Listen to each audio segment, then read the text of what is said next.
Nah, kemudian Pak, ini kan kita melihat Pak bahwa kadang-kadang juga masyarakat kita ini persoalan Pak ya, berkenaan dengan keberadaan kita sebagai anggota dewan. Iya. Kadang-kadang itu masyarakat merasa bahwa anggota dewan ini begitu terpilih itu sangat susah untuk diketemui misalnya. Apakah memang ada anggapan seperti itu Pak? Ya. Dewan yang punya reses, artinya itu reses itu apa itu? Turun Pak? Ke masyarakat.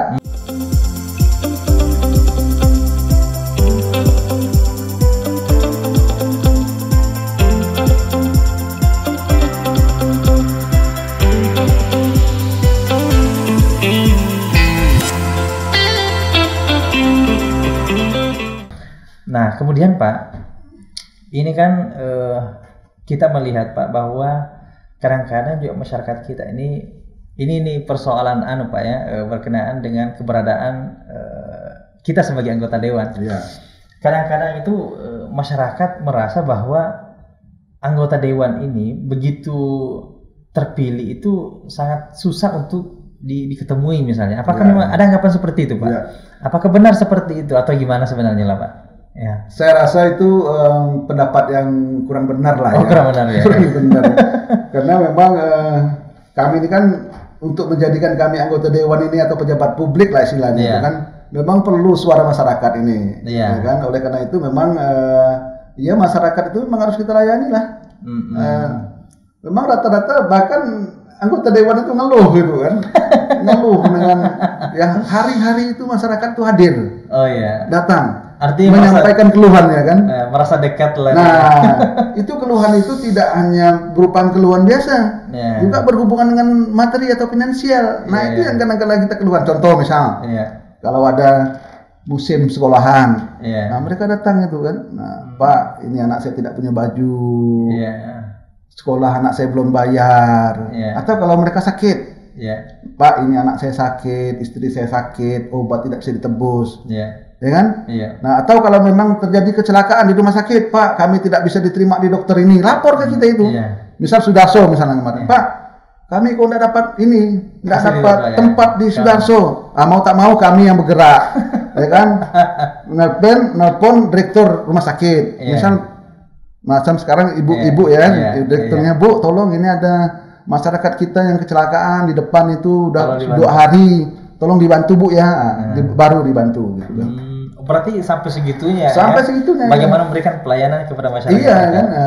Bahkan kami anggota dewan ini tidak ada batas. Tidak ada batas. Masuk saja masyarakat itu. Bahkan kalau yang ada batas itu pejabat publik yang berupa kepala daerah. Nah, misalnya wali kota atau gubernur. Kalau mau ketemu Pak Gubernur atau ketemu wali kota nggak bisa langsung, harus ketemu dulu ajudan dulu, izin dulu dengan ajudan gitu.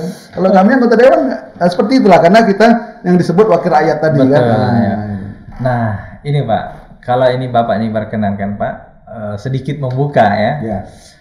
Kan tidak salah itu anggota dewan itu kan memang punya kantong-kantong yang telah disediakan melekat dengan jabatannya Pak ya, untuk memberikan pelayanan kepada masyarakat. Termasuk di dalamnya itu kalau tidak salah ada namanya dana aspirasi Pak ya. Dana aspirasi itu ya yang digelontorkan memang untuk bagaimana memberikan pelayanan kepada konstituennya masing-masing. Nah, berkenaan dengan keberadaan tadi Pak, anggaran itu bagaimana cara penyalurannya itu Pak? Jadi begini, memang anggota dewan itu sejak saya jadi anggota dewan lah, memang ada yang dulu disebut memang ada dana aspirasi, tapi sekarang berubah di peraturan menteri, disebut nama epokir lah istilahnya, pokok-pokok pikiran. Oh gitu ya. Nah, jadi memang pokok-pokok pikiran itu memang haknya anggota dewan, hak anggota dewan yang untuk memang kalau dewan itu kan ada resesnya. Ada resesnya. Hanya dewan yang punya reses. Artinya itu reses itu apa itu? Turun ke masyarakat. Diatur jadwalnya itu. Nah, ini juga perlu diketahui masyarakat kita. Anggota dewan itu punya waktu untuk memang berkunjung ke masyarakat. Namanya itu reses Pak. Itu tujuannya apa itu Pak? Dalam misal ini 1 tahun 3 kali misalnya. Nah, tujuannya adalah untuk menyerap aspirasi masyarakat, untuk menerima keluhan-keluhan masyarakat, untuk masyarakat menyampaikan apa yang mereka hadapi di lapangan, disampaikan kepada kita. Nah, itu tujuan reses itu. Itu reses, Pak. Reses. Tapi kebanyakan pada saat kita reses, mereka menyampaikan aspirasinya, misalnya gini, Pak, jalan kami rusak, tolong dibantu. Pak, masjid kami ini baru setengah jadi, tolong dibantu. Pak, di kami di sini tidak ada lapangan poli, tolong dibantu. Nah, itulah yang disampaikan. Nah, itulah yang masuk dalam laporan kami yang kami sebut dengan pokok-pokok pikiran. Kami sampaikan ke pemerintah daerah melalui rapat paripurna. Nah, atas laporan reses ini, karena ini perintah undang-undang, reses ini mau tidak mau pemerintah daerah harus mengakomodir itu. Kan kalau tidak mengakomodir, kami tidak usah ada, kan gitu. Kami tidak usah ada. Mau tak mau pemerintah daerah mengakomodir itu. Itulah yang disediakan namanya dana pokok-pokok pikiran. Tapi tetap dilaksanakan melalui dinas-dinas yang bersangkutan. Bukan melalui anggota dewan. Tidak boleh. Tidak boleh. Anggota dewan bukan pemegang anggaran. Yang memegang anggaran adalah eksekutif. Jadi menitipkan, Pak, ya. Menitipkan. Mereka lah pelaksananya, gitu kan. Contoh kemarin ambulan. Zaman Covid kemarin, saya beberapa buah memberi ambulan kepada desa-desa. Karena bagaimanapun ambulan ini diperlukan. Betul. Ya kan? Ada desa-desa itu tidak punya sama sekali ambulan. Jadi kemarin berapa buah speedboat yang kan kita ketahui bahwa Kalimantan Barat ini daerah air. Kita kasih ambulan speedboat. Tapi yang melaksanakan tetap dari pemerintah daerah melalui dinas sosial. Ambulan darat, ambulan mobil. Kita kasihkan juga. Melalui apa? Melalui juga dinas sosial. Mereka yang tapi tetap kami sebagai anggota dewan diundang untuk menyerahkan barang itu.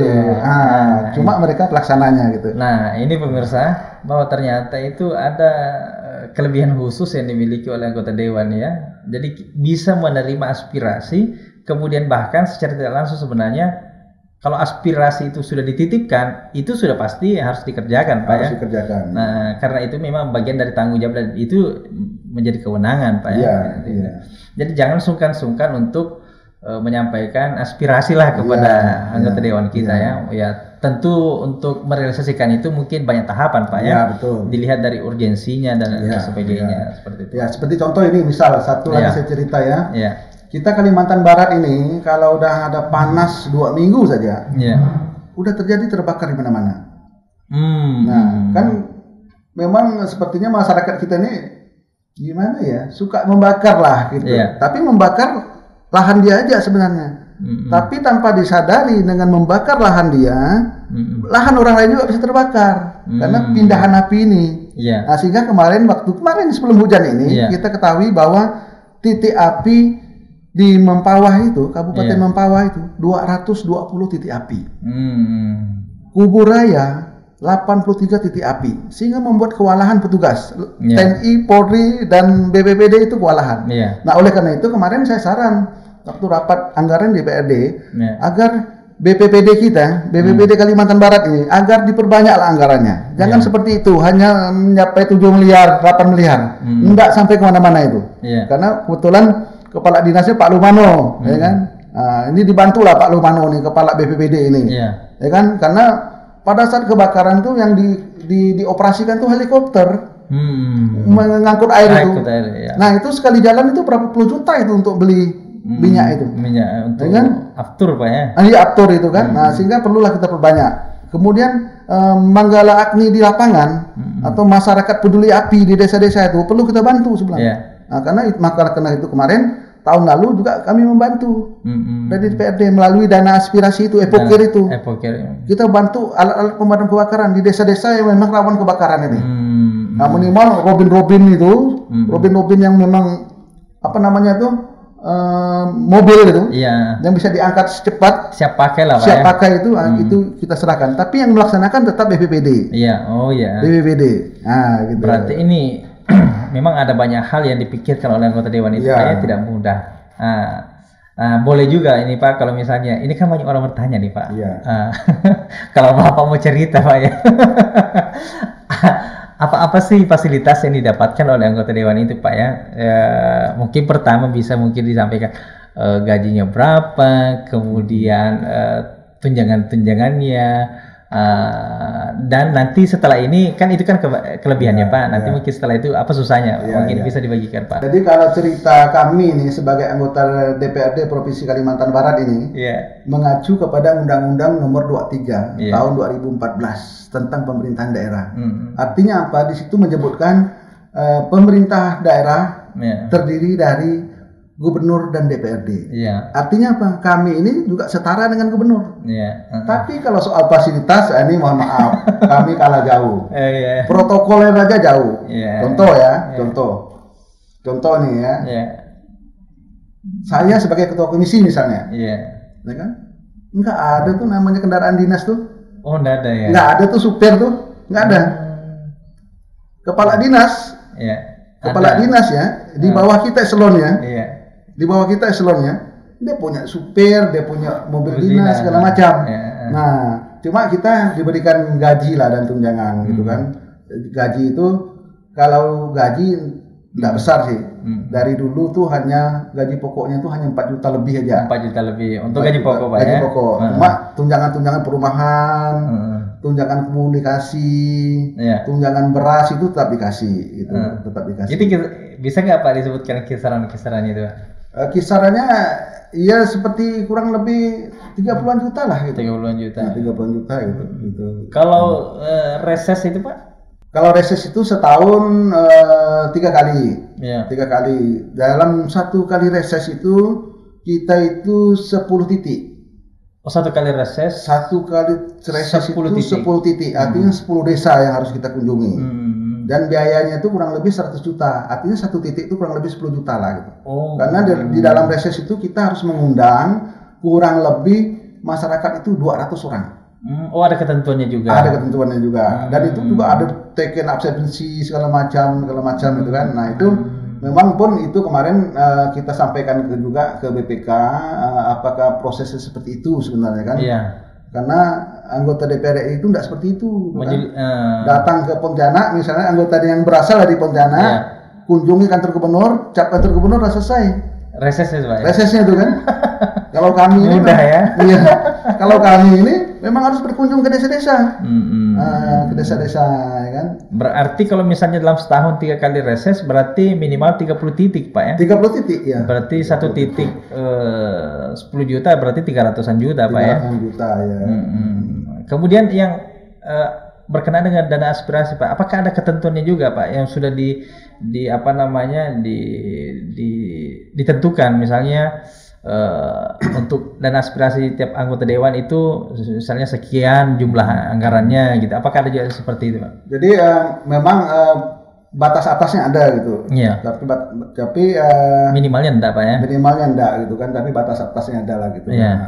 Yang memang harus mempunyai kewenangan anggota dewan lah begitu. Itu yang kita sampaikan gitu kan. Kadang-kadang juga memang banyak sih permintaan ya kan.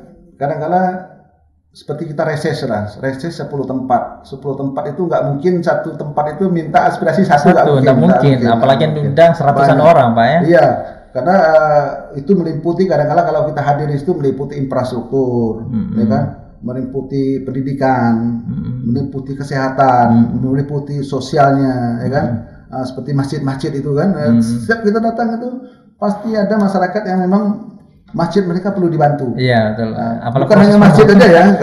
Kalau kita memang seperti kami misalnya ke desa Sepok Laut misalnya. Sepok Laut itu ada pekong yang di pinggir laut itu. Mereka juga minta bantu dan kita memang harus dibantu juga karena walaupun itu istilahnya kungfucu tapi itu kan memang pemilih kita juga gitu. Kita harus bantu juga gitu. Artinya kan anggota dewan ini adil lah dalam masyarakatnya.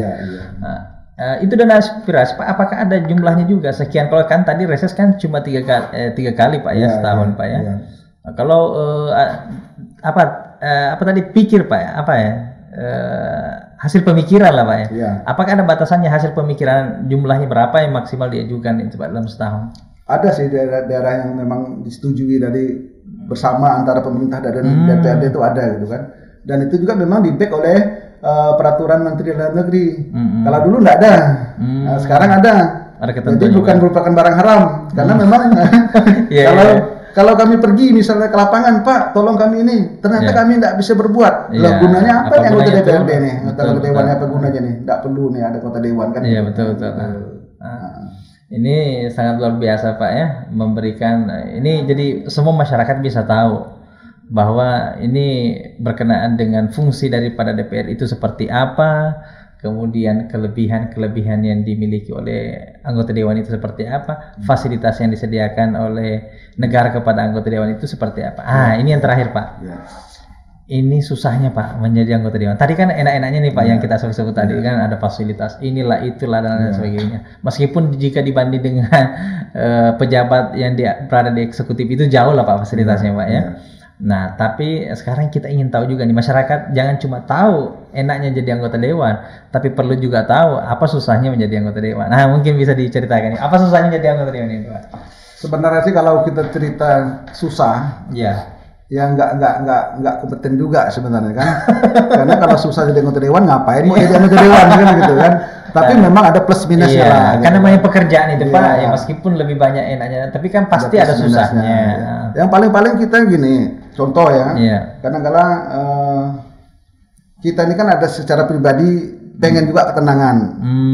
Tapi kadang-kadang ketenangan itu terganggu juga dengan mereka ini kadang-kadang mau tengah malam kan, datang ke tempat kita, mereka butuh itu kan. Nah, jadi secara pribadi itu aja kan. Konsekuensinya Pak ya. Konsekuensinya. Itu bagian dari tanggung jawab. Ya, bagian dari tanggung jawab. Tapi juga tidak itu menyusahkan kita juga, gitu kan. Karena pada saat kita butuh pun kita membutuhkan mereka, gitu kan. Nah, cuma yang jadi keluhan saya juga nih sekarang nih di anggota dewan ini masalah undang-undang. Undang-undang 23. Makanya kemarin waktu kami di Departemen Dalam Negeri saya protes. Undang-undang 23 itu. Saya bilang, Pak, ini undang-undang banci. Ya kan? Kenapa saya katakan banci? Undang-undang 23 itu karena kami ini dianggap pemerintah daerah juga, bagian dari pemerintah daerah. Kan baca undang-undang itu. Gubernur dan DPRD itu merupakan pemerintah daerah. Padahal kami ini legislatif. Kalau dulu 2009 betul kami menggunakan undang-undang MD3. Artinya DPR RI, DPRD provinsi, DPRD kabupaten kota itu mengacu kepada undang-undang DPR RI. Tapi sekarang kami mengacu kepada undang-undang pemerintah daerah. Yang dimana dua di situ jadi pemerintah. Padahal kami ini anggota partai politik dipilih oleh masyarakat, tapi dianggap oleh pemerintah daerah, kan jadi aneh. Nah, cuma jawaban orang Menteri Dalam Negeri kemarin benar juga saya pikir, Pak itu Bapak nggak boleh protes ke kami, Bapak protesnya ke DPR RI. Karena yang membuat undang-undang itu DPR RI, gitu kan. Nah, jadi ada juga benarnya gitu kan. Cuma ini yang perlu kita perbaiki, gitu kan. Karena apa? Kalau kan kita benar-benar bersifat sebagai legislatif, kekuatan kita full. Gitu Pak. Kalau sekarang kekuatan kita tidak full. Setengah-setengah Pak ya. Kalau ibarat kami itu ya, terus terang aja lah ini kan ya. Kalau motor itu, sepeda motor itu, yang pakai knalpot racing itu, lajunya nggak ada, tapi suaranya besar. Itu lika-liku sekarang Pak. Oke, baik. Baik, terima kasih Pak atas kehadirannya bersama dengan kita semua. Ya, apa yang telah kita perbincangkan pada hari ini mudah-mudahan bisa memberikan pencerahan, pemahaman kepada kita semua berkenaan dengan bagaimana posisi menjadi anggota dewan itu Pak ya. Dan apa kewenangannya, kemudian bagaimana pelaksanaan kewenangan itu, apa dinamika yang muncul di dalamnya. Saya kira itu semua menjadi pemahaman dan mudah-mudahan kita ini bisa nanti menyesuaikan diri ya. Ketika nanti ketemu dengan anggota dewan datang reses berarti ada yang bisa dititipkan. Ini ada ekspresi saya Pak. Kira-kira seperti itu. Nah, ini saya lihat ini profil Bapak ini kan ini sudah memiliki banyak pengalaman lah di anggota DPRD provinsi ini. Nah, gimana nih Bapak kedepannya seperti apa nih ke depan ini? Ya, terima kasih. Itu juga harapan saya tadi biar ada pertanyaan seperti itu gitu kan. Jadi memang kan karena udah menjadi anggota Dewan DPRD Provinsi 3 periode, barangkali ke depannya kalau panjang umur lah gitu ya. kita mau naik kelas lah gitu kan. Oh gitu. Mau coba lanjut ke pusat Pak ya. Jadi kita coba ke pusat RI gitu kan. Nah, mudah-mudahan ini bisa tercapai. Mudah-mudahan pun kawan-kawan di sini nanti pun bisa bantu kita. Dan masyarakat yang mendengar ini pun ya kan barangkali terobsesi juga lah untuk bisa membantu gitu. Iya, betul. Karena kalau di pusat itu memang kewenangannya full sekali. Ya, lebih luas Pak ya. Luas, lebih bisa memberikan manfaat banyak orang. Kalau kan di sini kan hanya untuk Iya. mungkin Kalimantan Barat Pak. Betul. Bapak ini mau mengabdi lebih luas lagi ke Indonesia, bukan hanya di Kalimantan Barat ya. Saya kira potensinya sangat besar Pak. Sisa bagaimana ini Bapak ini apa ya memberikan manfaat yang sebesar-besarnya untuk masyarakat kita. Nah, ini karena Bapak ini ada kelihatannya apa namanya ingin mencoba untuk maju ke tingkat yang lebih dibanding saat ini. Tentu ada keinginan yang Bapak ingin bawa. Apa yang Bapak ingin bawa ke pusat ketika misalnya menjadi anggota DPRD? Apa yang bisa Bapak berikan kepada masyarakat Kalimantan Barat ini Pak? Karena begini, karena kita tahu lah ya bahwa Kalimantan Barat ini masih banyaklah kekurangan-kekurangannya gitu kan. Oleh karena itu saya bilang tadi kalau kita menjadi anggota dewan di DPR RI itu kewenangan kita tuh lebih banyak dan lebih luas gitu. Oleh karena itu hal-hal yang diusulkan masyarakat yang kemarin seperti saya ceritakan tadi bahwa ibarat kami ini di anggaran itu kain sarung tadi ditarik atas bawah nampak, ditarik bawah atas nampak. Barangkali ini bisa terbantu lah dengan kita menjadi anggota DPR RI di pusat gitu. Itulah harapan kita gitu kan. Berarti ingin lebih memaksimalkan pengabdian kepada masyarakat Kalimantan Barat Pak ya. Betul. Dengan posisi yang lebih strategis lah Pak ya. Betul. Ya, jadi kami ya sangat bangga kalau nanti Bapak bisa berkiprah di sana dan lebih banyak memberikan manfaat kepada masyarakat kita. Nah, itu saja Pak. Karena ada juga masyarakat mengatakan kalau mau pemilihan banyak yang datang, sekalinya udah sampai, ini lupa dengan kita. Tapi saya kira Bapak tidak seperti itu ya. Kalau saya bilang orang politik itu kalau dia sombong, kalau dia setelah pemilu menghilang, atau itu namanya orang politik yang bodoh. Bunuh diri Pak ya? Bodoh, ya bunuh diri. Iya betul Pak. Kan? Ekstrimnya saya bilang bodoh lah gitu kan. Nggak boleh seperti itu gitu kan. Iya, karena kan nanti akan ketemu juga. Iya betul. Nah, nanti percuma kita lakukan seperti itu, nanti kalau kita datang masyarakat udah nggak mau lagi dengan kita kan, ngapain kan? Nah itu kan, ini yang harus kita jaga juga lah gitu. Ya mudah-mudahan Pak apa yang menjadi harapan dan tentu kita sebagai masyarakat yang terbaik mengharapkan ya para anggota dewan kita ini bisa memberikan pelayanan maksimal kepada kita. Nah, kalaupun ada yang ingin lebih di atasnya selama memberikan manfaat lebih banyak, kenapa tidak? Seperti itu ya. Mudah-mudahan tercapai Pak. Amin. Baik, terima kasih atas kesempatan dari Bapak Dr. Andes Haji Afandi, Ketua Komisi 2 DPRD Provinsi Kalimantan Barat, telah berbagi bersama kita dengan masyarakat Perennial Law ini Pak ya. Perennial Law. Ya. Jadi nanti Bapak bisa nanti melihat tayangan-tayangan kami. Ya. Ini adalah merupakan salah satu bentuk pemahaman berkenaan dengan eksistensi dari anggota Dewan Perwakilan Rakyat Daerah Provinsi Kalimantan Barat. Mudah-mudahan memberikan manfaat kepada kita semua. Assalamualaikum warahmatullahi wabarakatuh. Salam Perennial. Waalaikumsalam warahmatullahi wabarakatuh. Salam Perennial.